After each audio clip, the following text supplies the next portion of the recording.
Hello, hello, pessoal, tudo bem? Mais uma edição do nosso Hub Talks começando. Me chamo Brenda, sou aqui do time do Hub Salvador. Nessa edição vamos falar sobre Brand Experience, vulgo experiência de gestão da marca. Para isso a gente trouxe um time referência no assunto para falar com a temática. Então vou começar passando aqui a palavra para eles, para a gente conhecer um pouquinho mais. Começar por Nato, tudo bem? E aí, Brenda, tudo certo? E aí, Marília, e aí, Vitinho, e aí, Guga. Obrigado também pelo convite, galera do Hub Salvador. Me apresentando, né, Luiz Felipe Nato, mas pode chamar de Nato, é um pouco mais fácil, né, mais curtinho o nome. Tenho 23 anos, sou um dos sócios da Dom Luiz, empresa que é especializada e vende coquetel alcoólico doce de leite, um licor de doce de leite, podemos chamar assim. Cuido do marketing lá, então, desde 2019 eu entro como estagiário e começo a desenvolver o setor. Então, uma noçãozinha, um pouco de tudo ali, né, cuido da parte de publicidade e comunicação, cuido também do e-commerce, cuido da parte de atendimento, acesso do cliente e de trade marketing. Então dá pra gente conversar ali de maneira bem ampla sobre o assunto. E vai ser um prazer botar uma bola pra vocês aqui. Perfeito. Passar agora a bola para Marília, que falou um pouquinho sobre ela. Oi, gente, tudo bom? Olá, todo mundo tá ouvindo. Eu sou Marília Pimentel, podem me chamar de Lila se quiserem. Sou estrategista de marca, né? O Brand Strategist, se quiserem usar a linguagem de startup, enfim. E trabalho com comunicação e marketing já tenho uns 10 anos, né? Então já tenho uma jornada aí. Especificamente com brand desde 2018. Também sou especialista em brand pela Brainster. E já fiz posicionamento de marca, inclusive, para alguns clientes da Hike, lá em parceria com o Guga. Então estou muito feliz de estar aqui hoje. Vamos trocar bastante sobre esse tema que eu adoro, que é a experiência de marca e gestão de marca. Perfeito. Passar agora para a Guga para se apresentar. Boa tarde, pessoal. Primeiramente, aí agradecer Brenda, Lara pelo convite hoje. É um prazer gigante estar aqui no Hub. A Hike praticamente nasceu aqui, ficamos quase 3 anos aqui. Então nascemos nesse ecossistema e aprendi muito aqui. Espero hoje compartilhar com vocês muito conhecimento também, aprender muito, ouvir bastante.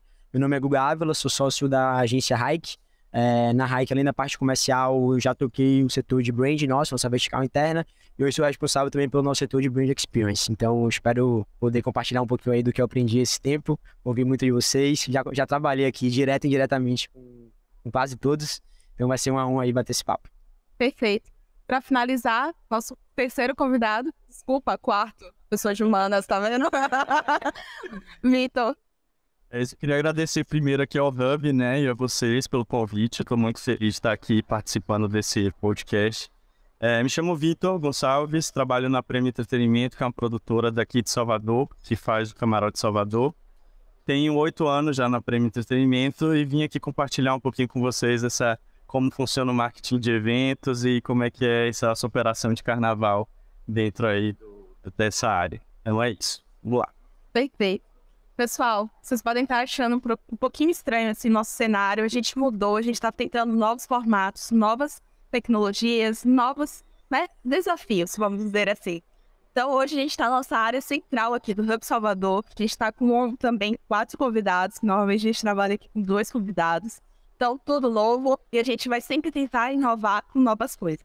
Então, para começar já aqui nosso bate-papo, queria saber de vocês um pouquinho mais assim, sobre a jornada. De vocês tímidos na hora de se apresentar e tudo mais. Então, assim, por exemplo, a área de brand é muito recente.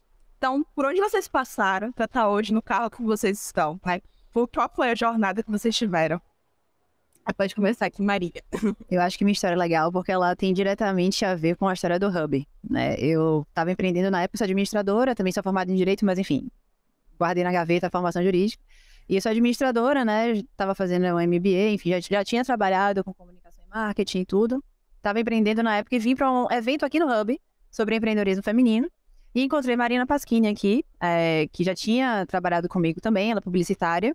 E ela falou, tô querendo abrir um negócio, o formato é esse, acho que você seria uma boa sócia pra mim. E aí nesse evento, a partir dele, a gente começou a trocar algumas coisas. E era uma agência de branding, né? E a gente formou essa agência. Então, foi assim, através desse encontro, né? E de alguns interesses meus prévios já na área de marketing em geral, mas não específicas em marca. Que eu comecei a trabalhar com isso e a estudar, me especializar e depois seguir caminho nisso. Então, eu acho legal falar porque envolve muito esse espaço aqui, né, do Hub Salvador. E eu perguntei assim, gente, pode falar formação e tudo, que eu gosto também disso, como que a gente é múltiplo nessa área de brand. Por exemplo, eu aqui no Hub, eu falei, sou do time do Hub, para me apresentar um pouquinho mais a fundo, eu sou da área do marketing, trabalhando também com brand do Hub. Aí eu comecei fazendo a formação sobre línguas estrangeiras aplicadas em negociações internacionais. E depois eu fui indo para a área do marketing, para hoje chegar na área do brand, né? Então, podem falar também formação e tudo, que eu fui realmente bem curiosa. Aí pode ir. Eu sou do time de Lila e eu cheguei a flertar com o direito na época da minha vida. Mas depois comecei a me apaixonar assim, pelo universo da publicidade, então sou publicitário de formação. Comecei estagiando, né, em uma grande agência aqui de Salvador, que é a Propeg.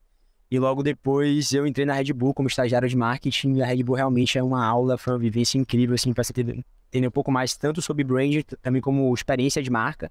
A Red Bull é conhecida mundialmente, né, por aqueles eventos loucos, então foi uma experiência muito legal você vivenciar de dentro da empresa como isso funciona, como tudo é construído. Então foi uma bagagem realmente muito importante para mim.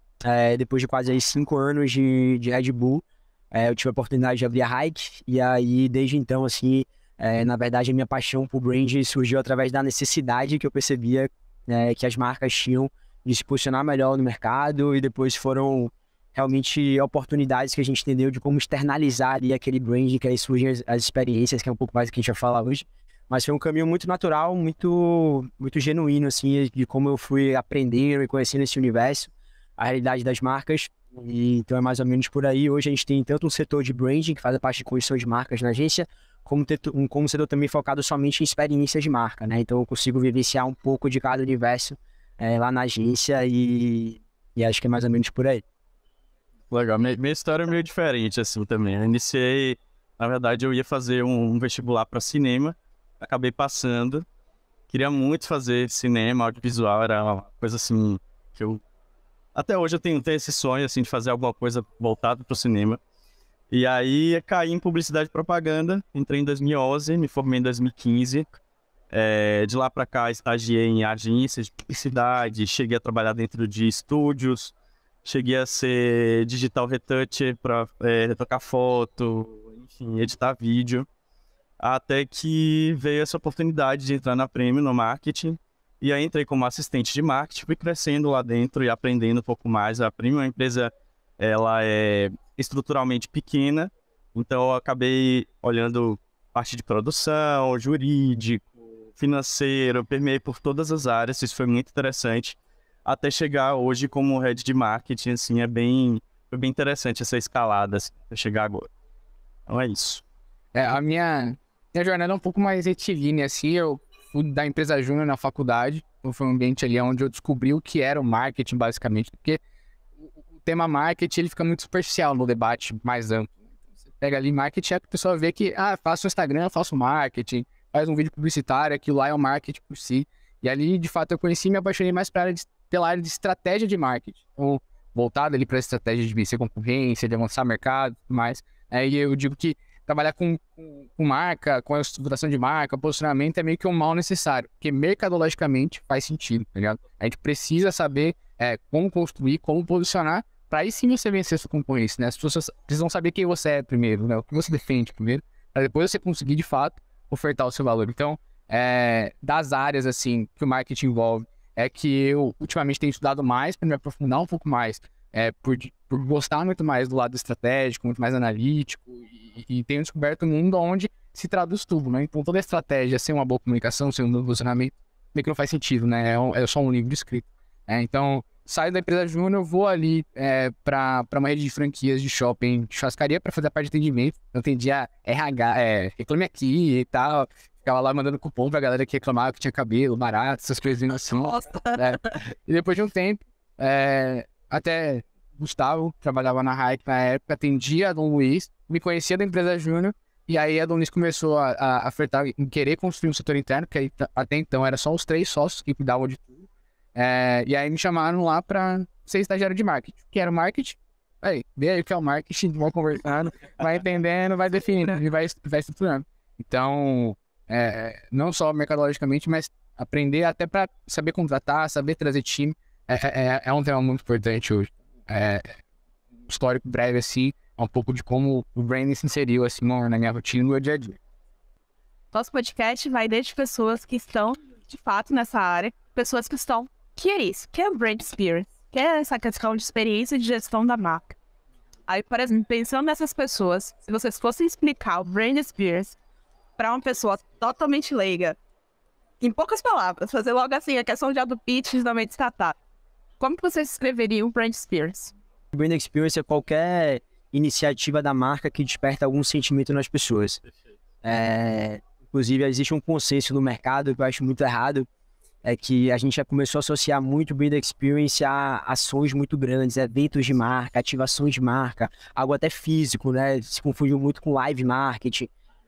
Mas, na verdade, você pode propor uma iniciativa de Brand Experience no digital, hoje no digital, em diversos canais você pode fazer isso, através de embalagem, um varejo. Então, eu acho que se você está, né, indo um pouco além do seu produto e proporcionando um sentimento, uma sensação, eu acho que a gente está falando de experiência de marca, a gente está falando de Brand Experience. Eu acho que é mais ou menos por aí. Concordo totalmente, Guga. Eu acho que quando a gente fala de experiência de marca, a gente fala em sentimento, né? E aí tem duas coisas que eu queria pontuar. A primeira é que muitas vezes as pessoas associam isso a produtos físicos e a B2C, né? Que é quando o consumidor final é uma pessoa física. Mas a gente esquece que mesmo quando o negócio é B2B, assim, quais são os sentimentos, as sensações que a gente vai despertar nos decisores, né, daquela empresa ali que está negociando com a nossa. Então, são pessoas por trás daquele CNPJ ali, né? E esse é um ponto. E outro também é dar um passo atrás, né, e falar o que é branding. Muitas pessoas podem não saber o que é. O que é branding, identidade visual e tal, né? A gente ouve muitos designers gráficos hoje que falam que trabalham com branding e realmente fazem um trabalho de universo visual legal, de identidade visual que é parte desse universo. Mas branding é um modelo de gestão, né? Que faz, sim, parte do pressuposto de que tudo que você vai fazer para o seu negócio é aumentar o valor da sua marca, né? Você aumentar o brand recognition, você aumentar o awareness da sua marca, e isso tudo fazer com que você vá se diferenciando no mercado, que hoje é extremamente competitivo. Então, quando você trabalha com experiências de marca, né, você consegue se destacar, criar memórias através dos sentimentos que você desperta nas pessoas, mesmo que ela não consuma, né, naquele momento imediato, não é uma coisa tão imediata, mas é uma coisa que vai ficando na memória dela, até no inconsciente, e que vai fazer diferença para o negócio. Isso que Marília falou faz total sentido, até que se você pensa numa evolução do ritmo de empreendedorismo, indústria e tudo mais. Quando você pensa na revolução industrial, tinha uma indústria de camiseta, então para que construir brand, para que fazer marketing, para que estruturar um conceito de diferenciação? É só mais uma linha de custo, né? E quando você vai avançando em comunicação, distribuição, as barreiras mundiais, locais vão caindo, existe a necessidade de cada vez mais você aprofundar nisso. Então, primeiro vem o branding, primeiro vem as logos, né, a marca, depois vem o branding, depois vem o brand experience. E como o Guga falou, é despertar emoção a cada ponto de contato. Então, é interessante até que essas marketing, branding, termina com ING, né, que é um processo contínuo, assim. Então, você tem que pensar e meio que construir um teatro desde o primeiro ponto de contato do cliente, ou possível ponto de contato, até quando ele experiencia, quando ele vai falar para alguém, ele tem que estar bem direcionado para te encaminhar. E a lógica, tudo no final, é ser um defensor da sua marca ali para que ele replique a sua mensagem, né? Não só para você conquistar, ele gostar muito, mas que de fato ele economize lá no final da conta para trazer um cliente a mais, uma marca a mais, uma empresa a mais. Então, o que a Maria falou também faz todo sentido, não é só B2C e produto. Tudo tem a ver com branding, né? Fala bastante sobre essa questão dos pontos de contato mesmo, né? Eu acho que hoje, como tudo é compartilhado, tudo tá nas redes sociais, a gente quer o award. Então, o brand experience tem que estar em tudo, né? Todos os pontos, seja da embalagem, do mínimo ali que a pessoa pode ver da sua marca. Eu acho que tem que ter uma experiência, né? É isso. Como que vocês veem esse movimento que está sendo agora, desde pequenas empresas até grandes empresas pensando e necessitando de ter um posicionamento de marca? Como vocês têm visto esse movimento? E eu, por exemplo, da minha percepção, mesmo quando teve pandemia, acabou que as pessoas sentiram mais ainda a presença de estar, por exemplo, no ambiente digital e de abraçar mais tecnologias. Aí queria ver a visão também de vocês, ainda mais aqui que a gente tem diferentes áreas, diferentes setores, para poder passar. Esse é um momento, assim, que posicionamento, ele faz sua marca ter legitimidade, ter uma voz ali que fala sobre um público, fala sobre alguém, né? Tipo, eu acho que não só ter essa questão de posicionamento, mas a gente traz até a questão de sustentabilidade hoje nas empresas, né? O quanto é importante você se posicionar como eu acho que qualquer ser que existe, qualquer marca que existe, ela é política também, né? Ela precisa falar sobre algo, ela tá ali imersa dentro do meio de alguém. Então, acho que posicionamento é isso, é trazer legitimidade àquela mensagem que você está passando, você realmente se colocar dentro de um lugar ali. Acho que uma marca que quer falar com todo mundo, quer se posicionar de todas as formas, não fala com ninguém, não se posiciona. Né? Acaba sendo, às vezes, muito geral. Falta esse foco também, né? De ter essa questão mais assim. E acho que existe um movimento de que tudo tá muito concorrido. Então, as barreiras de mercado todas caíram, praticamente, principalmente pela advento da internet. Então, você hoje pode criar um negócio, 2 horas na sua casa, e você tem um negócio agora, e aí você precisa encapar aquilo de alguma forma. Então, acho que existe essa necessidade, de fato, de ter uma personalidade. Então, e o branding faz parte desse composto de personalidade, de aparição. Então, desde os pequenos até os grandes, eles sofrem essa pressão, né? Então, a depender do mercado, as exigências vão ser umas ou outras, mas todos passam por isso. E você vê referências hoje muito mais fácil. Então, existe um movimento onde você já nasce, traz uma marca de fora e se inspira e coloca aqui. Tem vários cases mesmo que deram certo. Então, acho que a pressão de hoje, a gente tá no mar sangrento em quase tudo, pressiona com que as marcas tenham mais responsabilidade de construir algo mais sólido, né? Não é só botar ali, encapar, botar um rótulo e tentar vender, empurrando. Porque os clientes hoje também defendem isso, né? Eles também se inferem a marca. E tem um outro processo que eu acredito que faz parte também, por parte desse posicionamento, é que as empresas substituíram as instituições mais comuns que a gente cobrava algo, que era a igreja, o governo. Então você hoje tem uma responsabilidade social que, pô, você fala, pô, só queria vender minha garrafa aqui, mas não, velho. Eu envolvo pessoas, eu emprego pessoas, eu comunico com pessoas, então acho que também construir marca e construir branding faz um pouco com essa relação de uma pressão meio que social para você ter algo sólido, né, e uma pressão de mercado também para você se diferenciar, querendo ou não. Eu amo o posicionamento de marca, né? E por que eu acho que ele está crescendo tanto? Essa demanda pelo posicionamento, ela cresce. Porque é com o posicionamento e como ele se desdobra que a marca vai criar conexão com o público dela.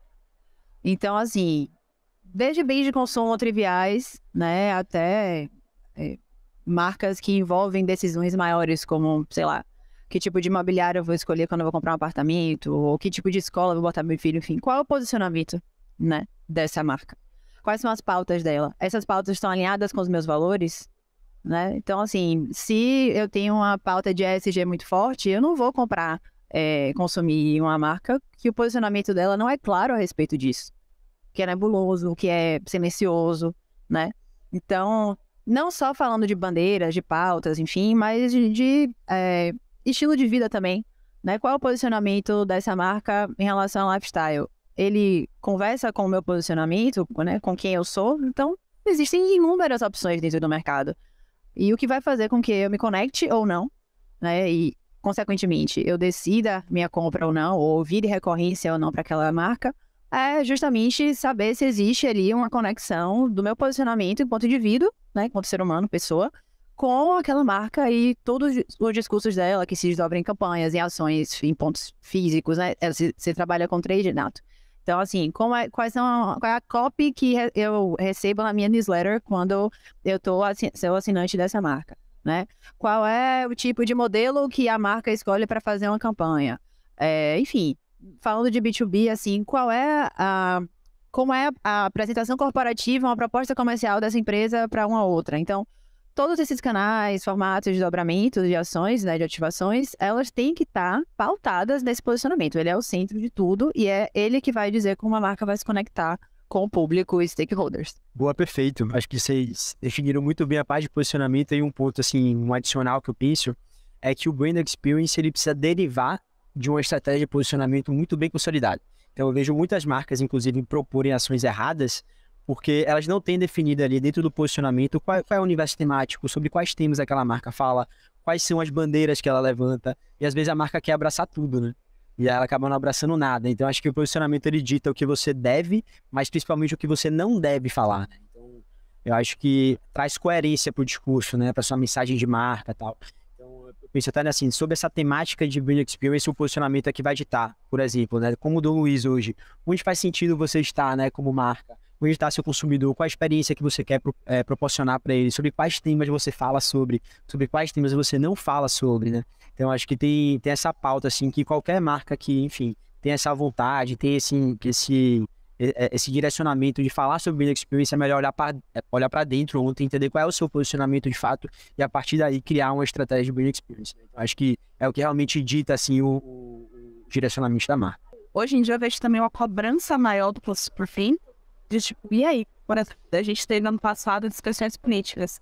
Muitas pessoas cobraram qual o posicionamento da marca enquanto a questão política. Antes não era cobrado isso. Hoje em dia teve muitos posicionamentos que antes não tinha essa atenção e hoje em dia tem um pouco, né, maior. Consumir virou um ato político, na verdade. Sabe? As marcas que têm passou isso aqui somente a crescer. Né? Exato. Aí, inclusive, eu vou fazer até uma pergunta mais direcionada assim para Marília. Onde você vê, e também eu acho que Guga pode contribuir bastante para essas meninas também, sintam-se à vontade, tá? Mas é que eu acho que os meninos talvez tenham um destaque assim. Onde você vê que as marcas têm falhado quanto à questão do posicionamento de marca? Acho que principalmente 2 pontos. O primeiro é querer se posicionar levantando uma bandeira que na prática não é relevante para a marca, mas o mercado está exigindo que ela se posicione de uma forma X ou Y e ela acaba adotando aquele discurso que muitas vezes é até a agência que propõe ou um nicho muito específico dentro da própria empresa que levanta isso, mas que não é da essência, sabe? E fica muito nítido quando não é da essência. Quando você consome a marca, quando você vê a história dela, você sabe o tipo de pessoa que está naquela empresa, enfim. Você sabe o que é ou não legítimo, o que é ou não verdadeiro. E aí não dá resultado, não reverbera, não se sustenta. Pode até dar resultado por um tempo, mas depois as coisas, né, acabam vindo à tona. Então, acho que esse é o principal erro, você se posicionar de uma forma que não é verdadeira, não é sincera, né? E a outra, eu acho que é você se posicionar de uma forma firme, mas não saber desdobrar isso chegando nos canais certos para as pessoas certas. Que aí já entra, sai um pouco dessa parte de estratégia de posicionamento e vai mais para a parte de marketing mesmo, né? De canal, de estratégia de marketing em si. Aí, Guga, quer complementar? Assim, realmente colocar na prática. Foi proposto o posicionamento, é um desafio para as marcas.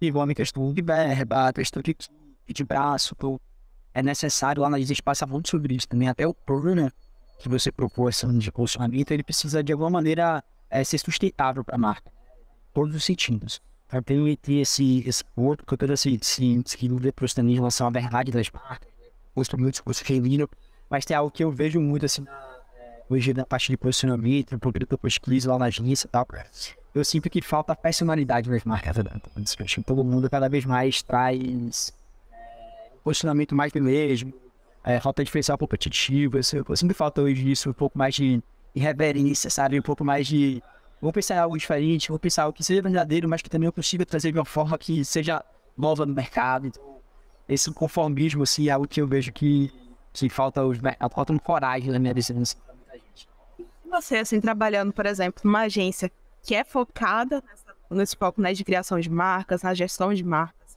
diferente de algumas que muitas vezes focam no sentido mais de social media, né, do dia a dia ali, de estar numa comunicação mais, né, Instagram, redes sociais e tudo mais. Como que você tem percebido e até mesmo assim trabalhado com o pessoal da sua agência, quanto essa questão de posicionamento de marca das marcas com que você trabalha? E principalmente assim os desafios, que eu sei, né, nessa área de trabalhar com marketing, que às vezes o pessoal que está lá em cima quer de um jeito, mas o que funciona é outro jeito. Então, como que tem sido? Ainda só um pouco, antes da agência de os braços de negócio mais verticais, a gente faz também a parte social media, mas segmentado, né? Mas na parte de esse realmente é um desafio da parte do posicionamento. Eu acho que passa muito pelo gestor, que está para fazer negócio ali. A Murilo fosse questão da verdade, das marcas, costumo falar que é um processo da gente encontrar a bússola. Quando isso, né, vem muito da conversa, da pesquisa, você tem que mergulhar muito também ali no corpo societário do negócio, para você entender quais são os elementos que podem compor um posicionamento que ele seja assertivo, atitude de mercado, que ele seja verdadeiro, atitude de essência, e que ele tenha uma perspectiva de futuro também ali, né, pensando em tendências e comportamento e tudo mais. Então, eu acho que isso vem muito de conversa e de pesquisa. Então, assim, lá na agência mesmo, com metodologia, antes de propor o posicionamento, a gente faz um diagnóstico de mercado, a gente entende como os concorrentes estão se posicionando, quais são as tendências que estão permeando aquele setor específico. A gente faz um briefing bastante imersivo com o cliente. E aí é um processo muito interessante, assim, de você encontrar essa bússola que às vezes está na história do empreendedor. Por exemplo, uma pessoa que tem uma história muito interessante sobre empreendedorismo, as mulheres empreendendo no Brasil, e ela participou desse processo, então aquilo ali é uma verdade da marca. Você consegue trazer isso para a proposta de posicionamento, você tem alguma questão específica sobre algum tema, então a gente vai encontrando assim essas arestas que somadas elas vão formar o posicionamento da marca, entendeu? Então assim, é bem legal, eu adoro esse processo, assim como o Lila também, eu sou apaixonado por estratégia de marca. E é mais ou menos por aí, assim, não tem uma receita do bolo, mas tem algumas coisas que a gente vai aprendendo assim ao decorrer do tempo. Eu queria entender, por exemplo, qual é essa questão do posicionamento de marca? Como vocês conseguem mensurar essas ações, essas ativações que vocês fazem? Um desafio de trabalhar com marca é justamente o mensurável. É o que você consegue... Na verdade, isso também tem quebrado muito a dinâmica que a gente trabalha hoje, no estilo de... O Google estava falando até um pouco antes, né? Tem um marketing mais analítico e um marketing mais criativo, né? Você pega ali, antigamente, a mensuração de resultado de sucesso era audiência do intervalo que você passava a sua publicidade. Fechou? Tinha tempo e espaço para você criar um pouco mais, né? Mas esses desafios de criar formatos diferentes vêm de entender a categoria que eu tô e aonde eu quero chegar. Quando a gente fala de bebidas licorosas, a gente tem um desafio enorme, que é uma categoria muito restrita em termos de hábito de consumo. Então, quem consome num período muito específico, às vezes digestivo, pós-almoço, é um shot muito pouco assim, a gente até brinca, né? Quando a gente vê uma marola em casa, a gente sabe que tem uns 10 anos da marola ali esperando para ser consumida. Então, trazer essa diversificação para um posicionamento e for voltado para o público jovem é uma estratégia justamente de ampliar a base consumidora da categoria, para que assim eu consiga ter mais volume, mais representatividade e tornar o mercado melhor, né? Porque o mercado em si, se a gente for comparar com cerveja, uísque e tal, ele acaba sendo muito diminuto, né? Então, é um desafio gigantesco. A mensuração, né? Falando de como mensurar esse passo a passo de marca. Muito ainda é baseado na impressão e no volume que aquilo gerou de impacto. Então, pessoas comentando aquilo, e hoje na rede social a gente tem ali o que? A menção nos stories, comentários e tal, são coisas que trazem pra gente a sensação e a observação de que aquilo funcionou. Então, uma coisa que até é um problema de marketing atual que eu acho que é muito forte é tirar o viés da equipe em relação ao produto. Então, quando você, como empreendedor ou gestor de marca, tá ali colocando a sua opinião dentro do negócio ou dentro da marca em si, e ela não sendo gerida por si só, ela não sabendo dizer os nãos dela, acho que isso já é um prejuízo gigantesco. Com toda certeza. E aí, assim, vou direcionar agora também para Vitor, tá? Eu tô aqui, assim, tá me dando vários insights, pessoal. Aí, por exemplo, a gente teve agora um mega carnaval, né? Porque 2023 tava o pessoal ali sedento, porque já tinha muito tempo sem carnaval. Como foi essas mudanças, assim, de, tipo, segurar um branding durante um bom tempo para deixar o pessoal ainda lembrando, assim, do Camarote Salvador durante esse tempo? E é uma marca muito boa, no sentido de que as pessoas muitas vezes relacionam, né? Tipo, pensam em Camarote em Salvador, pensam no Camarote Salvador. Como que foi, né, de trabalhar essas estratégias ao longo desse período? E o que mudou também de estratégia, né, do primeiro carnaval, logo, primeiro assim, né, digo, lá do carnaval de 2020, para esse agora, pós-pandemia. O pessoal já estava sedento, mas como se destacar em meio, assim, a essa concorrência e tudo mais? Foi um desafio absurdo, né? Passar por esse momento, assim, somente tratando-se do tema carnaval. Então, você falar de carnaval no momento que a pandemia foi muito delicado. A gente tinha que... A gente estava ligado ali 24 horas por dia no que nossos clientes estavam falando, o que é que o nosso público está consumindo, como é que ele está se posicionando. Era dessa forma que a gente conseguia manter esse contato com os nossos clientes. A gente não pausou a nossa comunicação, porque teve muitos eventos que pausaram a comunicação, porque via ali que não tinha como se posicionar, não tinha o que falar exatamente, mas a gente conseguiu de uma forma super humana e muito vindo ali no tato, semana a semana, o que está rolando, o que está acontecendo de notícia, qual é o assunto da vez, para a gente tomar esse cuidado para poder falar com o cliente. Mas a gente tentou isso muito dentro do nosso CRM, da nossa base, nossas redes sociais ali, imprensa até. Fora isso, a gente conseguiu fazer algumas ações. Por exemplo, a gente conseguiu fazer uma live de Vintage Culture aqui na Baía de Todos os Santos. Foi super legal. Foi algo para levantar de novo assim, a lembrança de marca. Foi super importante para a gente. Tivemos um retorno super legal. Mais de 1 milhão de views nessa live. Bem bacana.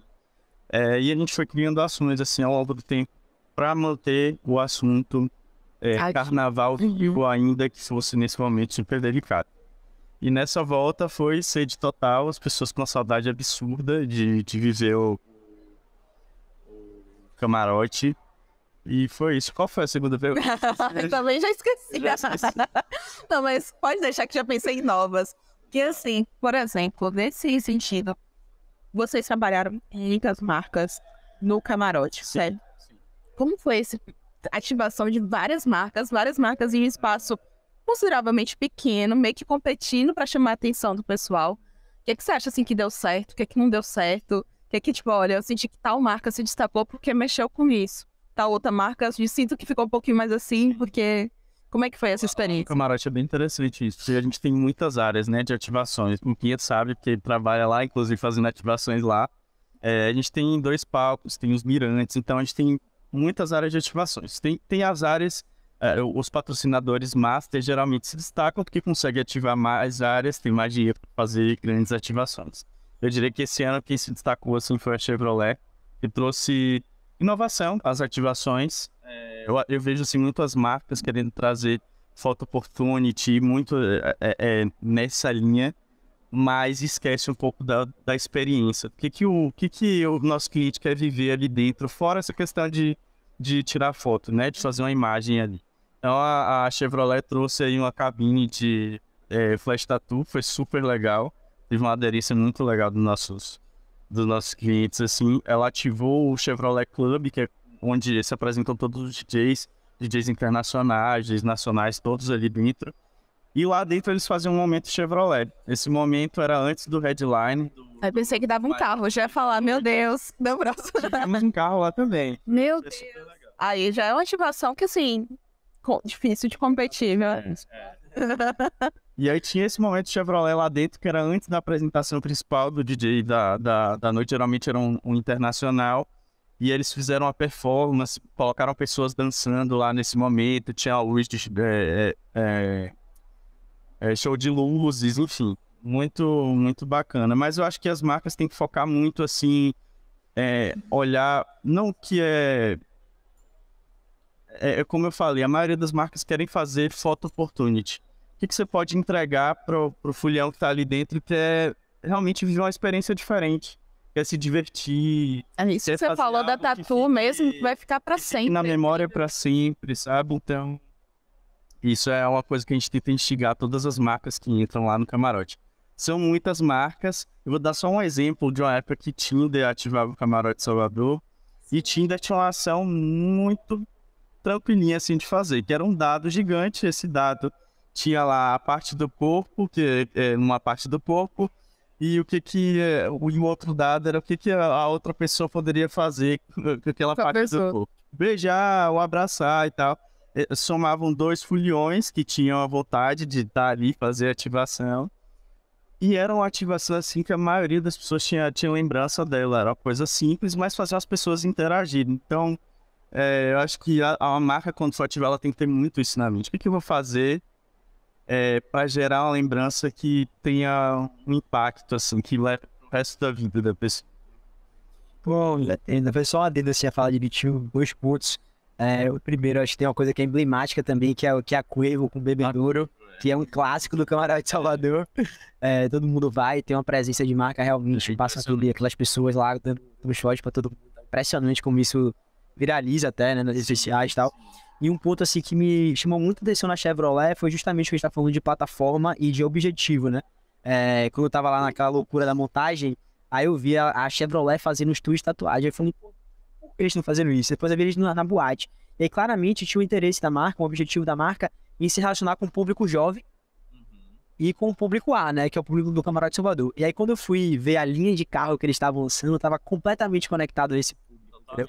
Então, assim, não é só a experiência pela experiência, mas é entender, assim, produto, entender objetivos, metas, para você fazer as coisas conectadas e acabar gerando impacto no resultado também. Nato, que já vem desse lado mais analítico aí, sabe muito bem disso. Então, assim, acho que a experiência também ela tem que estar conectada com esses objetivos, assim, Quando eu cheguei lá e chegou no camarote, eu fiquei com essa expectativa. Qual carro eles vão ativar lá dentro? Aí eu fiquei assim, será que eles vão trazer um mais popular? Qual vai ser o carro? Até pra entender, assim, o posicionamento deles, né? Depois chegou o Equinox, aquele carrão, um SUV lá.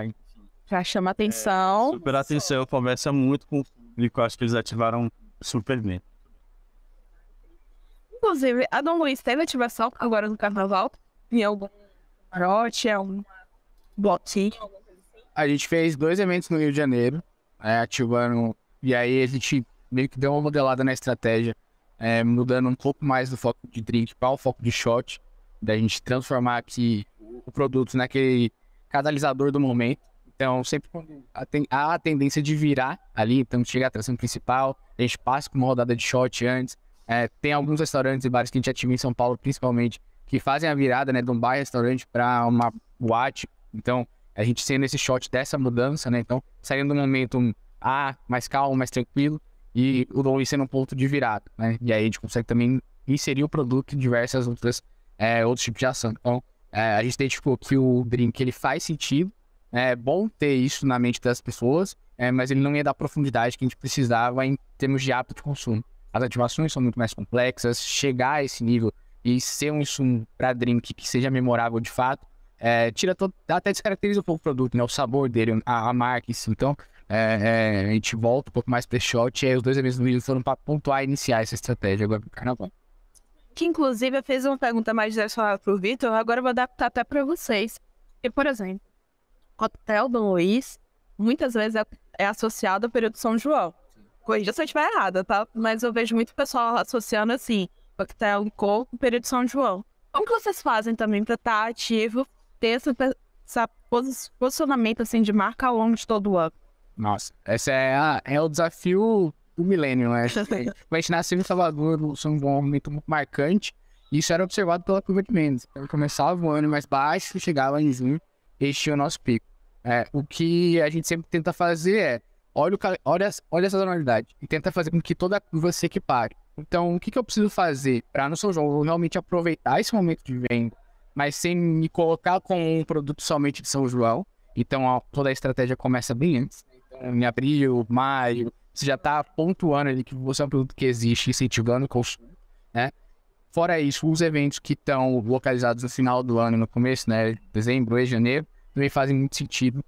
Quando a gente fala localmente, né, quando a gente sai da fronteira da Bahia e alguns estados do Nordeste, o ato de consumir licor já muda totalmente. As referências são outras, então não é o licor de 30, 25 reais, produzido em casa, por um cara que já faz há muito tempo e tal, para as marcas internacionais. Então, esse também é um desafio, né?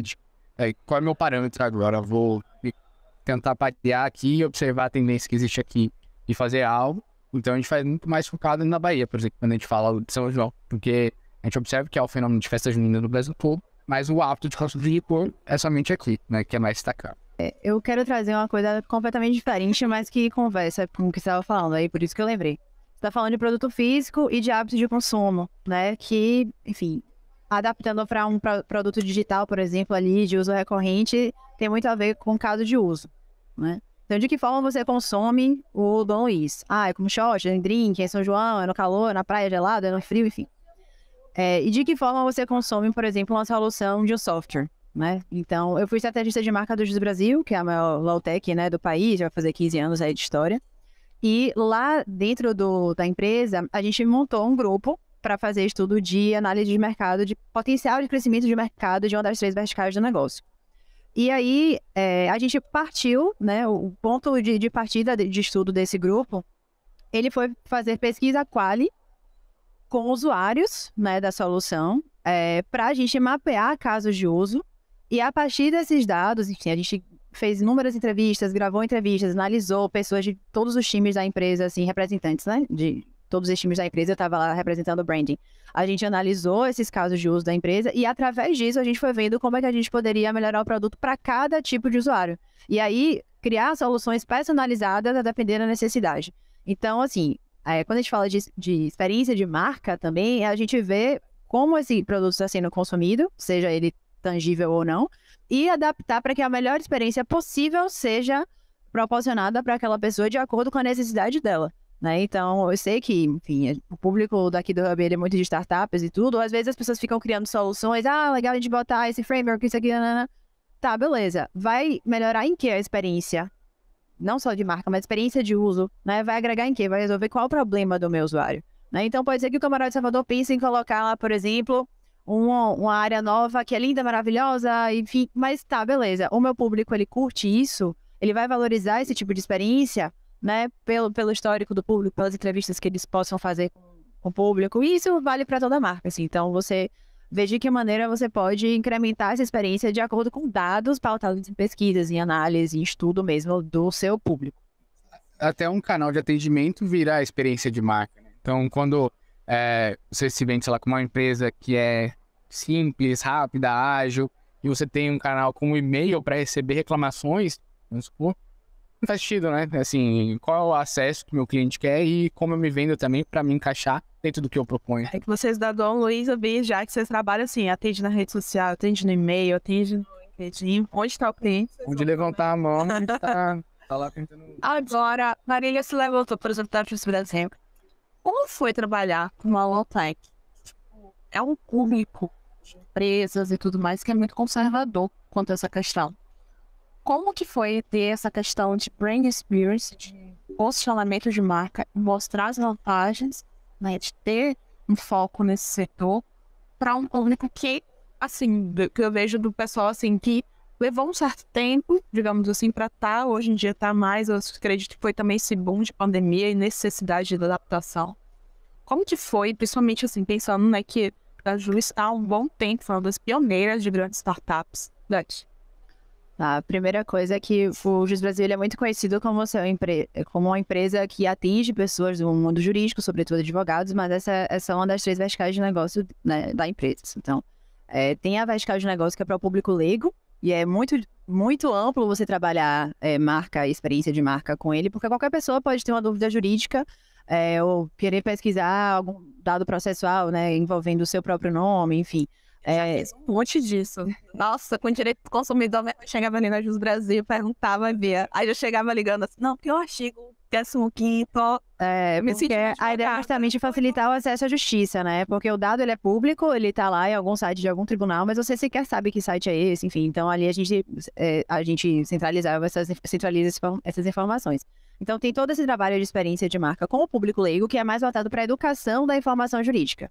Né? Então, informação jurídica que transforma, que é até a tagline, né, do Jus Brasil, porque você, empoderando as pessoas e facilitando o acesso delas à justiça, você muda realmente a vida delas, né? Então, a gente trabalhava muito essa parte de educação jurídica, de facilitar o acesso. Quando a gente, aí, voltando mais para sua pergunta, quando a gente lida diretamente com o público jurídico, sobretudo da advocacia, existia, no início, acho que do Jus Brasil, uma certa resistência àquilo ali. Mas depois que as pessoas começaram a ver o benefício daquilo, no aumento de produção do trabalho, na otimização do tempo no seu dia a dia na advocacia, e com aquela estratégia de busca ali, de inteligência de busca, ela facilita a construção da sua argumentação jurídica, isso foi, né, sendo quebrado, assim. Então, as pessoas associam o Jus Brasil a um facilitador, uma ferramenta de trabalho mesmo, né, muitas vezes até indispensável para que você atue no seu dia a dia, né? Então, seja para encontrar julgados, enfim, ou qualquer outro tipo de material, modelo, peça, doutrina, todos os artefatos disponíveis lá.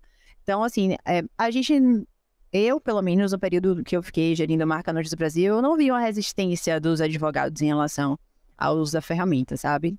Você falou assim, era um segmento tradicional, empresa de tecnologia, não. Eu via que as pessoas já tinham incorporado aquilo à rotina de trabalho, sim. Por exemplo, a Jus, o que acontece? É um low-tech. Começou na área de jurídico, mas focado na tecnologia. Mas quando a gente pensa em pessoal jurídico, sabe? Eu ainda sinto um público, mas assim, meu achismo mesmo, eu sinto um público ainda muito conservador, em alguns sentidos. E tem até aquela parte, assim, né, de marketing, que até certo ponto o advogado não pode fazer marketing, tem toda uma questão. Então, por isso que eu fiquei assim. Mas aí pra vocês, eu como é startup, já foi muito mais tranquilo, né? Não, eu imagino que quando o Gisward vai fazer 15 anos, né? Então eu imagino quando os fundadores do Giz começaram a fazer isso, quando eles falavam de solução tecnológica para o mercado jurídico, né? Isso deve ter sido visto como loucura na época. Mas depois isso foi muito abraçado porque é uma solução real, que resolve problema real, né? Tanto que, enfim, a empresa tem muito sucesso. Então, talvez alguns advogados mais antigos, mais tradicionais, de uma outra geração, tenham uma certa dificuldade, assim, né? Mas havia até cases de sucesso, assim, de um juiz, por exemplo, já de idade mais avançada, já estava atuando profissionalmente na magistratura há muito tempo, e ele falava, gente, antes eu recebia julgados impressos em revistas que chegavam trimestralmente na minha casa. Hoje, em um segundo, eu encontro qualquer julgado que eu quiser do Brasil todo, filtrando pelo tema, pelo tribunal, pelo data, enfim. Então, resumindo, acho que é muito você comunicar qual é a solução que você está resolvendo, né? E quando a pessoa vê que você está resolvendo essa solução, ela abraça, ela não fica resistente, ela vê como um facilitador, realmente. Inclusive, eu vou puxar a sardinha já pro nosso lado de startups. Aí vou direcionar agora pro Guga. Digamos que eu tenho uma startup, né? Desde aqui da área de jurídico, da área de energia, da área de health tech, enfim. Chego para vocês da Hike. Quais seriam os primeiros passos para a gente ter um bom planejamento de posicionamento de marca? Qual o primeiro olhar? O que seria assim? Olha, vamos começar trabalhando por aqui, vamos entendendo como que seria. Acho que o primeiro passo é entender o que já foi construído, né? Ou se já foi construído algo. Muitas vezes tem marcas que já têm até um tempo, assim, uma maturidade de negócio, mas não tem uma maturidade de brand, né, de posicionamento. Então, o primeiro passo é ter esse entendimento histórico do que foi proposto, caso não tenha tido realmente nada construído zero, e aí parte daquela premissa que a gente já falou, de olhar o histórico da marca, olhar um pouco ali os valores, de como isso foi construído, como isso foi evoluído, e a gente vai construindo através de ferramentas, né, toda essa proposta. Se já existe algo, a gente vai entender se o projeto que já foi construído está alinhado ainda com as diretrizes futuras da marca. E aí a gente vai fazer esse cruzamento aí de informações e caso não tenha realmente mais conexão, a gente vai ter que refazer, entender esse posicionamento novo e aí propor algo a partir daí. Então acho que é muito esse estudo inicial assim, que deve ser feito. Mas eu trouxe um ponto assim sobre essa parte digital, só fazendo inclusive uma correlação com isso, que é bem interessante, né? Que é realmente um desafio você propor assim uma experiência de marca no digital. Porque acho que muitas vezes se confunde com o próprio produto, né? Com o aprimoramento do produto. Então, você tem uma startup e você melhora, por exemplo, a usabilidade do site, isso na verdade você está também, de certa forma, melhorando o seu produto em si. Mas aí eu fico pensando, como a marca pode fazer esse ponto, esse algo a mais, né? Esse adicional, de fato, abrir a experience em si.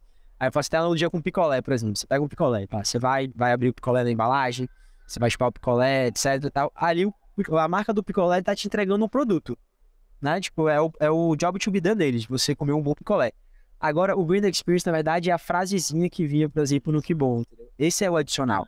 E no físico, isso é muito mais fácil de você proporcionar do que no digital. Eu realmente acho que é um desafio e na minha opinião, as tecnologias estão cada vez mais proporcionando que as marcas consigam estar de outras formas, né, nesse mundo digital, de outras formas presentes na vida do consumidor, além do produto. Mas essa é uma discussão que é profunda, né? Porque se confunde muita coisa, eu acho que cada vez mais, inclusive os setores de produto, por exemplo, precisa estar integrado com o setor de brand experience para, né, fomentar isso em conjunto. Vou meter aqui então. Pode falar à vontade, galera. Voltando um pouquinho pro que o Guga falou sobre posicionamento. Você falou, qual é o ponto de partida para a criação de um posicionamento da marca? Qual é o objetivo da marca hoje? Qual é o objetivo do negócio hoje? A gente quer expandir. A gente quer conquistar um novo público, como você falou do Chevrolet. A Chevrolet quer conquistar um público jovem. A gente quer continuar com o que a gente já faz, mas a gente quer abrir filial. A gente quer tornar franquia. A gente quer... Qual é o objetivo do negócio? A partir desse objetivo do negócio, você vai entender, né? E aí, o Guga falou muito bem. Você vai ver o que já foi feito e se você vai ampliar ou se você vai fazer o rebranding de fato, né? Então, acho que quando a gente pensa que a estratégia de marca, ela é indissociável da estratégia do negócio, a gente entende porque o posicionamento é importante, né?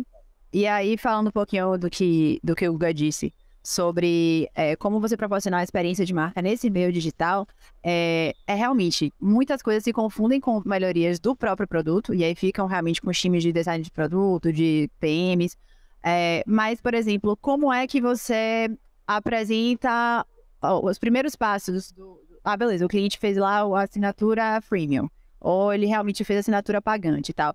Qual é o primeiro contato que ele tem com a marca? Né? Que tipo de comunicações ele recebe? Em que formatos? Com que linguagem? Né? Então, você conhecer o seu público, saber o que é que ele precisa entender sobre o produto de imediato, para que, primeiro, ele tenha um churn baixo, segundo, ele vire um amante da marca, terceiro, ele entenda a sua solução, porque às vezes a gente tem um software e a gente, um aplicativo, enfim, uma solução que a gente compra, a gente não sabe nem metade do que a gente usa. Em ferramentas de agenciamento de empresa de projetos, vocês devem saber o que eu tô falando, né? Então, assim, que tipo de experiência você proporciona desde o primeiro contato, e é isso, já falando a partir da compra, mas, na verdade, o trabalho começa bem antes. E aí isso vai muito além do produto, né? Vai desde o tom de voz de marca, como você escolhe os canais, que tipo de influenciador, de parceiro, de marcas parceiras você escolhe para fazer trabalhos conjuntamente, e por aí vai. Então, acho que é quebrar um pouco a cabeça e sair um pouco ali do ambiente do produto em si e ver quais outros pontos de contato o cliente tem com a marca, né? E trabalhar isso nesses outros pontos de forma integrada e respeitando a jornada dele ali.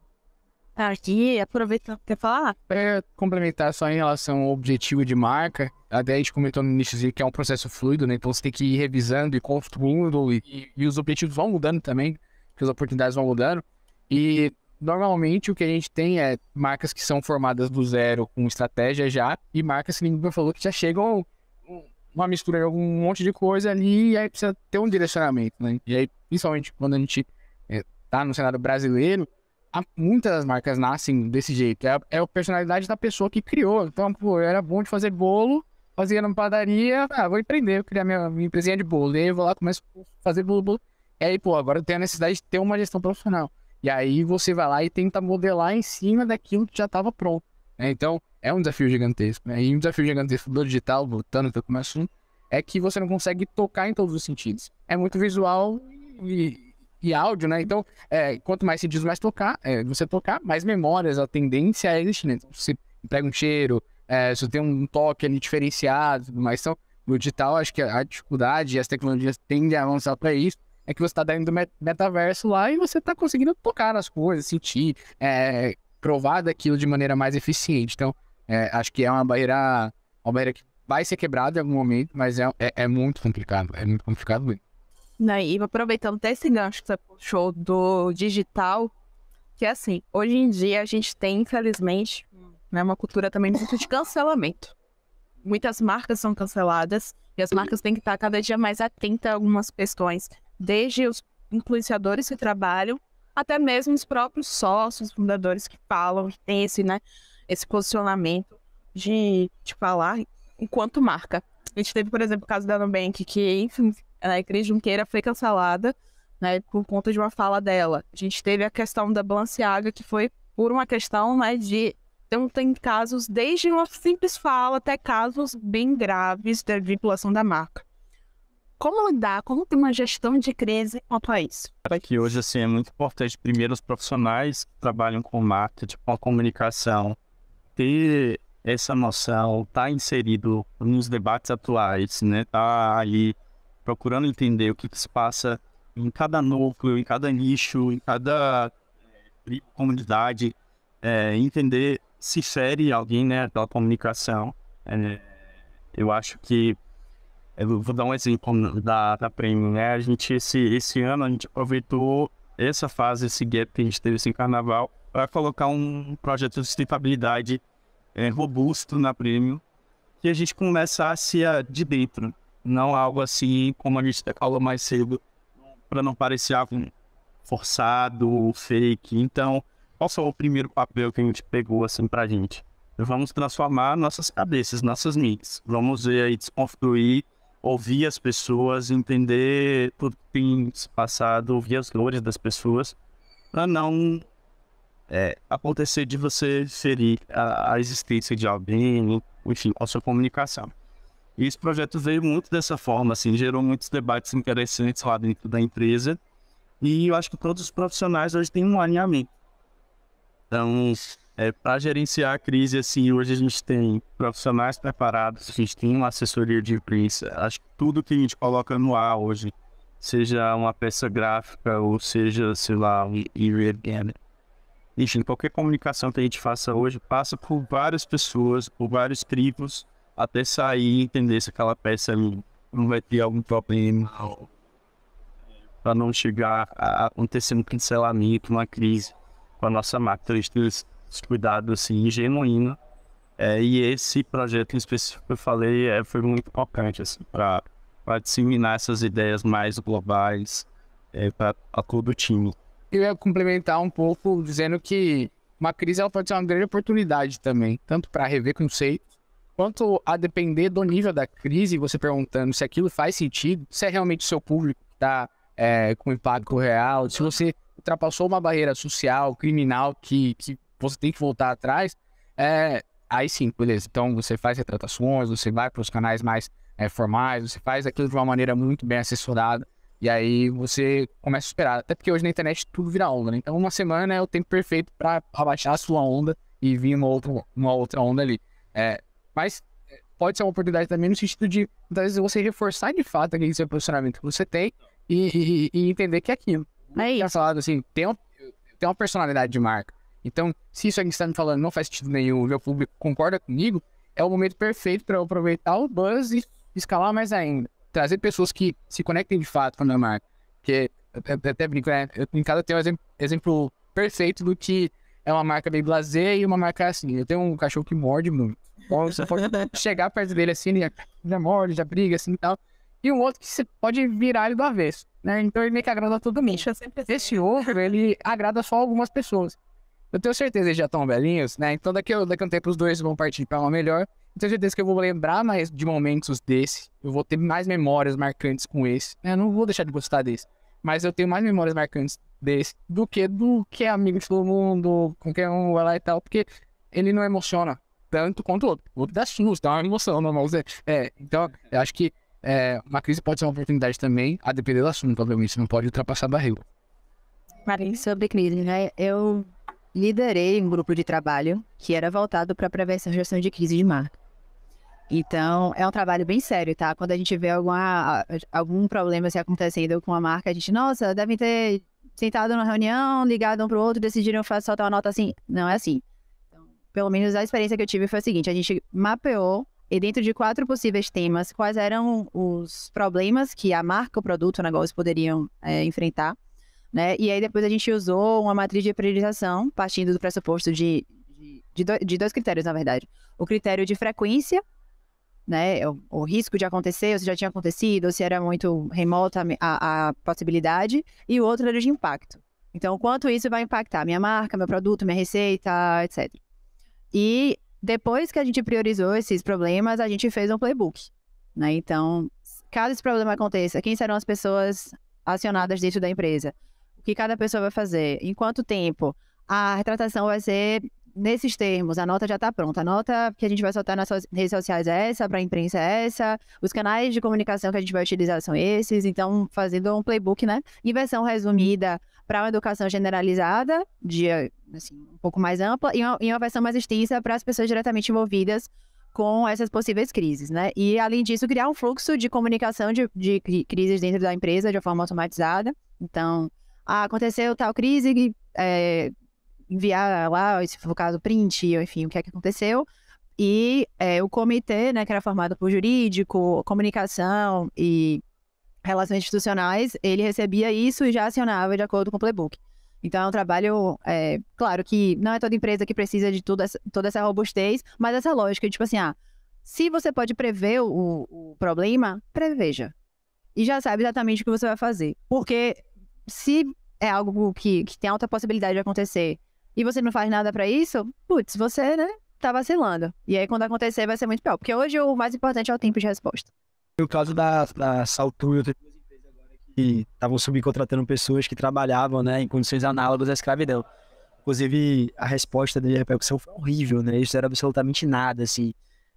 E acho que vem muito do que Lila trouxe aí em relação a ter uma metodologia por trás disso, né? Uma forma de fazer um playbook. Mas eu acho que tem um trabalho que antes disso tudo, que é você entender a sua cadeia de produção, entender o que é que está relacionado naquilo ali. Eu acho que mais do que isso é a cultura, né? Implementar uma cultura de empresa que antes de falar e enfim, soltar isso nos canais de comunicação, é você internalizar isso nas pessoas, né? Então, qual é a probabilidade de sair um gestor que ele é preconceituoso se na empresa há 10 anos você fala sobre isso de uma maneira muito genuína e aberta com as pessoas, entendeu? Na verdade é quase que zero, não? Quando a empresa é muito grande, você vai perdendo um pouco, né? Que a gente estava conversando. Você vai perdendo um pouco, assim, desse controle, pode ser que aconteça, e por isso que tem esse trabalho genial aí que Lida capitaneou. E você tem esses playbooks, mas acho que quando a empresa é pequena, a oportunidade também de você já crescer com esse DNA, assim, né? Ontem foi Dia Mundial das Mulheres, e na agência hoje a gente tem das 14 lideranças, 9 são mulheres. E aí, eu falei disso agora depois de 5 anos, só que isso já é realidade nossa há muito tempo, eu nunca externalizei isso, assim. Então, porra, muito foda, mas isso foi algo genuíno nosso, né? Não foi aquela algo que, não, agora vamos mudar aqui as vagas de posição pra gente falar que a gente tem mulher ali. Não é isso, entendeu? É genuíno. Eu acho que é muito fazer antes de falar, assim, o principal ponto. Eu acho que o Guga sabe como é lá, né? A gente tem uma barreira gigante. Acho que é todo mundo muito interligado de mãos dadas. Então, às vezes até a gente ouve alguém falar alguma coisa, alguma frase, pode ser meio... pode ferir alguém. Então, a gente já vai lá, já corta o nó pela raiz. A gente tem um processo também, quando acontece o crise, que é a gente passar junto com o nosso jurídico, já passa por o jurídico, junto com a nossa assessoria. A gente faz aquele time ali de guerra para prever as coisas, para não tentar... E eu acho que o Marília falou, assim, você tem que ter essa cabeça de prever, de antecipar o problema. Agora sim, por exemplo, a gente pensando essa questão do brand, do posicionamento de marca, para ter um diferencial também da concorrência. Logo no nosso início do papo, a Guga falou que já fez parte da Red Bull. Quando a gente fala Red Bull te dá asas, então só falou te dá asas, já tem esse toque. Quando a gente pensa em energético, já pensa a questão do Red Bull. Como eu falei também, né, do camarote. Quando fala de camarote, já pensa também, normalmente, do Camarote Salvador. Como se tornar uma referência, como que ter esse posicionamento de marca para ser realmente, assim, um diferencial frente à concorrência. Eu acho que, assim, primeiro de tudo, a marca, ela ter essa referência, ela precisa ter muita qualidade, né? Eu acho que o primordial disso tudo é ter muita qualidade. Se você entrega, se você tem experiência, se você gera uma lembrança boa, a experiência de marca mesmo para a pessoa, você consegue ter longevidade. Mas aí a longevidade também vem de outros fatores, né? A gente sempre, lá dentro da Premier, a gente tem uma visão realmente muito de pesquisa de dados. Hoje a gente não mexe uma folha sem ter um dado que faça com que a gente tenha certeza do que a gente está fazendo. Então, todo ano a gente tem pesquisas pós-carnaval ou os outros eventos que a gente tem hoje. A gente tem pesquisa qualitativa, pesquisa quant, todo tipo de pesquisa para a gente entender o que é que o nosso público está pensando sobre o produto, o que o nosso público pensa sobre evento, sobre tendência. Então a gente sempre está surfando assim nessa linha para conseguir sempre estar no topo. A gente nunca tá aqui, beleza, temos uma qualidade boa, vamos ficar aqui. Não, a gente está sempre olhando à frente, vendo que é de tendência e olhando lá para fora mesmo. Lá para fora é fora do Brasil até, vendo como são essas experiências para poder implantar aqui dentro e de uma forma que o nosso cliente ele consiga gostar. Então, todas as nossas decisões são baseadas em dados e eu acho que isso é o que faz assim a Prêmio Camarote Salvador ter tantos anos de mercado, né? A gente sempre está surfando ali no feedback do cliente e no que é tendência. Primeira coisa, ter qualidade não é mais diferencial competitivo, né? Mas significa você não frustrar a expectativa que você gerou naquele cliente, né? E quando a gente fala em um produto premium, como por exemplo Camarote Salvador, isso é muito claro, mas em outros produtos, né, ticket médio menor, enfim, mais de dia a dia, em menos de momentos pontuais, isso também se aplica. Assim, o maior desafio, eu acho, de uma marca hoje em dia é ela criar memórias, né, para uma pessoa. Então, você pensar em como você vai traduzir aquele posicionamento em memórias é o maior desafio que existe. E aí, a partir disso, você ir testando e analisando se deu certo ou não, né? E não estou falando só de essa parte de KPI de marketing e tudo, mas de você fazer pesquisa de branding mesmo, né? Então, de quantas pessoas conhecem ou não sua marca, já ouviram falar ou não na sua marca, sabem ou não de qual segmento é a sua marca, reconhecem ou não elementos da sua marca, não só logo, mas cores, tipografia, se tiver algum símbolo, alguma coisa assim, né, de memória também auditiva, memória sensorial, memória olfativa. Então, você começa a mapear isso, né, e traquear com uma frequência definida e entendendo se você está realmente aumentando ou não o seu market share, ou mais especificamente market share, mas assim, o seu brand recognition, sabe? Então, acho que o maior desafio é você pegar esse posicionamento e traduzir, né, nessas ações para o seu público, mas você não pode fazer isso na base do achismo, você tem que ir mapeando e vendo se isso tá bom. Ah, não tenho budget para isso, estou começando. Ah, minha prioridade agora não é essa. Ah, o cenário econômico tá difícil. Faz a medição do jeito que der. Não é a medição ideal, mas faz alguma medição. Tem algum parâmetro para você se basear na sua tomada de decisão, sabe? Então, se você viu que fazer ação com influenciador, que é uma coisa que todo mundo diz que dá resultado para suas marcas, não deu para sua, por que deu errado? Você escolheu o influenciador errado, você escolheu o formato errado, né? Você não fez um briefing legal, a temática da campanha poderia mudar, vai testando, né? E aí você, analisando cada ação isoladamente, você vai vendo se dá certo ou não. Isso com tudo, assim, com tudo, sabe? Ativação de marca em ponto físico, em evento, em parceria. Acho que tudo você tem que fazer, analisar e melhorar. Boa, acho que tem dois universos aí, né? Tem o universo de quando você cria uma marca, você cria um posicionamento para essa marca, que ele é um universo em branco e você precisa preencher esse universo. Se alguém te falasse que há 5 anos atrás você ia pegar um licor de doce de leite, ia falar que quem toma é louco pela vida, ia começar a trabalhar isso em viagens e outros contextos, assim. Loucura, né? Você ia falar assim, não, vou criar uma bebida que não existe, uma bebida energética. Só um adendo, eu quebrei minha promessa, que eu tava anos sem beber álcool, no sentido de, não, mas beba, que é o melhor licor de doce de leite. Eu não conhecia, ficou assim, beba, e aí foi aí que eu conheci a Dom Luiz. E ficou marcado na minha vida com isso. Descemos o seu...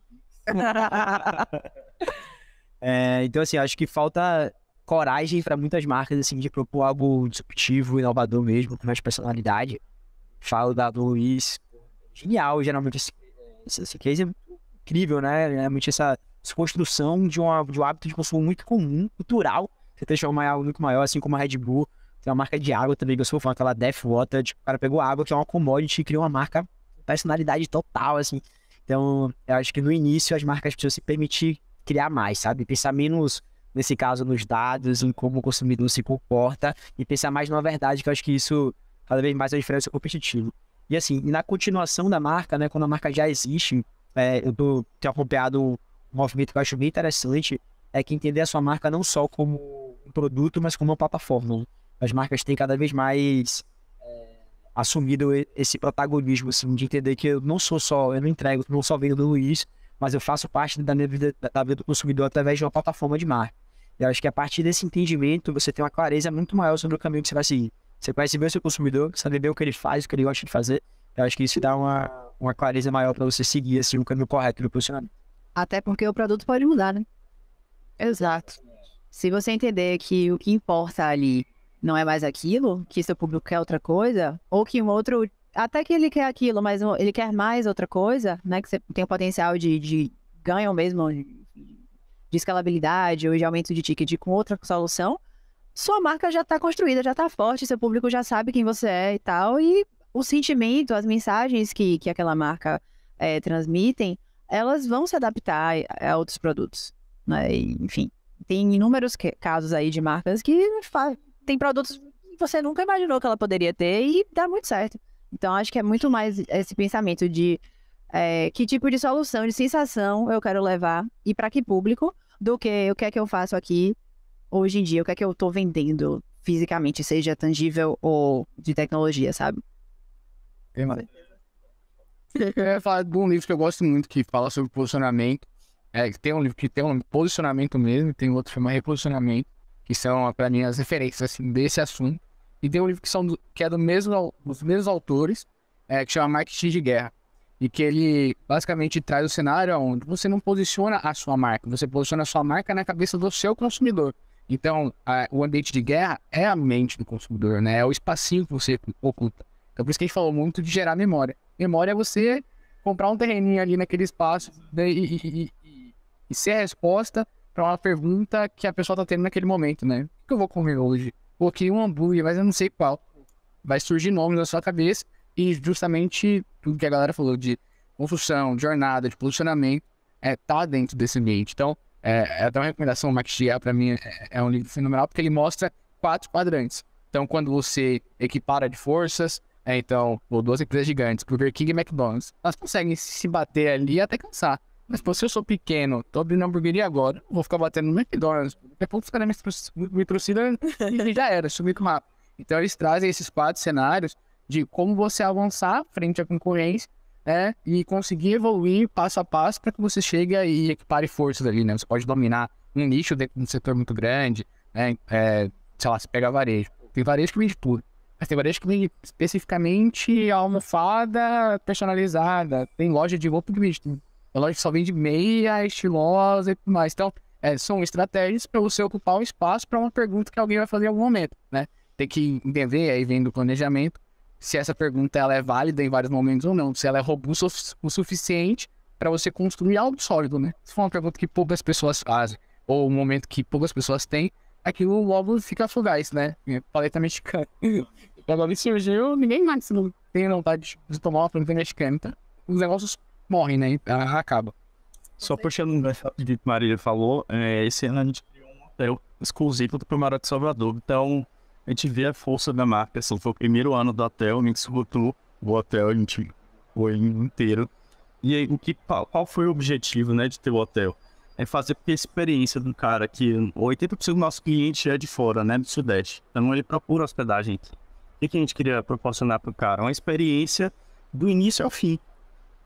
Quando ele pisa o pé em Salvador até o momento que ele sai. Então, a gente queria explorar essa experiência desde o hotel, a hospedagem, com ativações, com o DJ na piscina, né, com a série de brindes no quarto, até o momento que ele vai pro camarote. A gente conseguiu fazer um transfer que tinha segurança, que levava as pessoas até a porta do camarote com segurança. Então foi um negócio assim bem interessante. E voltando com relação à pesquisa, eu dei até um exemplo mais cedo quando a gente estava conversando antes daqui da gravação, foi com relação ao palco praia da gente. Antes o palco praia era bem pequenininho lá dentro do camarote e a boate, que é o nosso Salvador Club, era gigantesco. O que a gente fez? Uma pesquisa, passado o tempo, vendo ali as pessoas preferindo bandas nacionais, trazendo um pouco mais para o lance do carnaval, a gente foi aumentando o palco à medida que esses dados iam chegando até a gente. Então, hoje a gente chegou num formato assim que satisfaz todo mundo, agrada a Os praianos. Vou pegar só um gancho aqui, Brida, para já trazer uma correlação que a gente trouxe em relação a como os produtos digitais podem proporcionar experiência.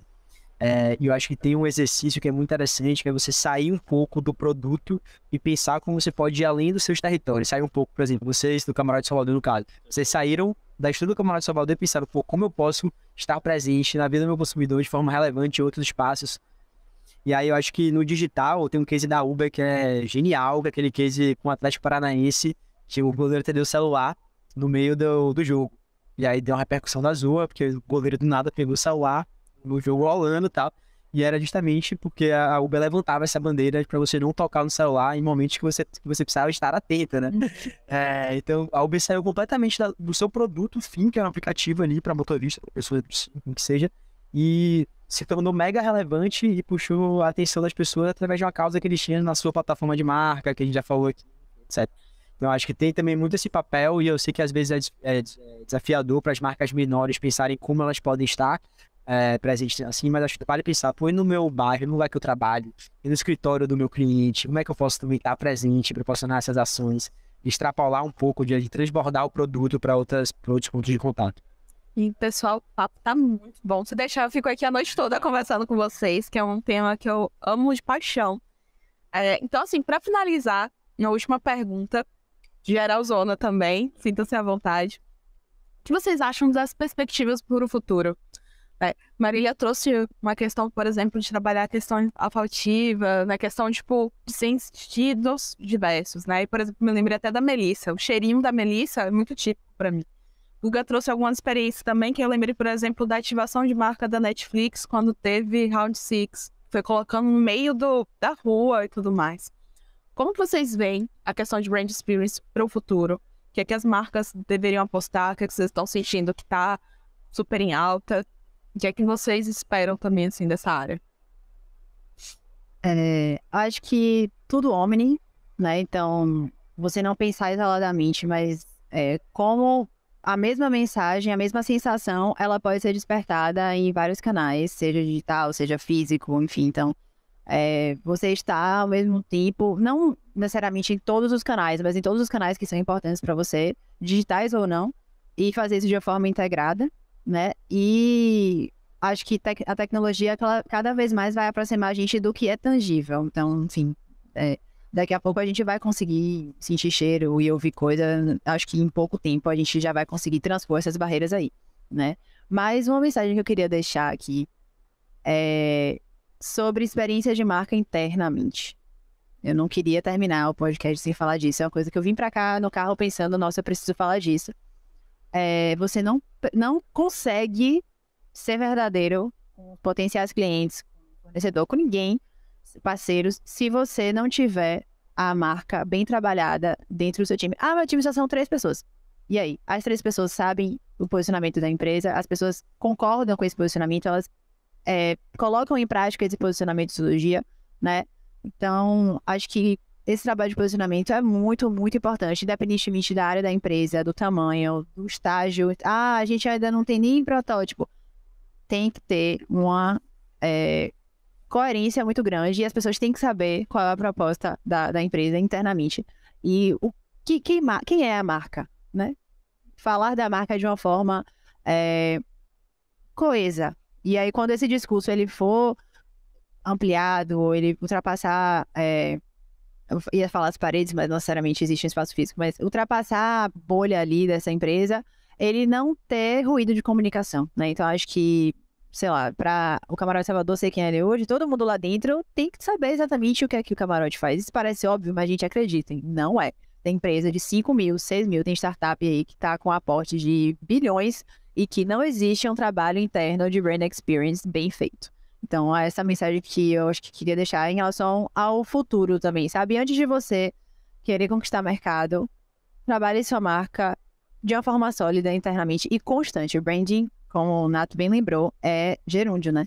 Ele é constante. Não é tipo assim, uma vez aqui no ano eu vou lembrar a galera qual é o posicionamento da empresa. Não, é tipo isso. O posicionamento da empresa tem que estar presente em tudo da cultura, em todas as decisões estratégicas, decisões de finanças, decisão de tudo.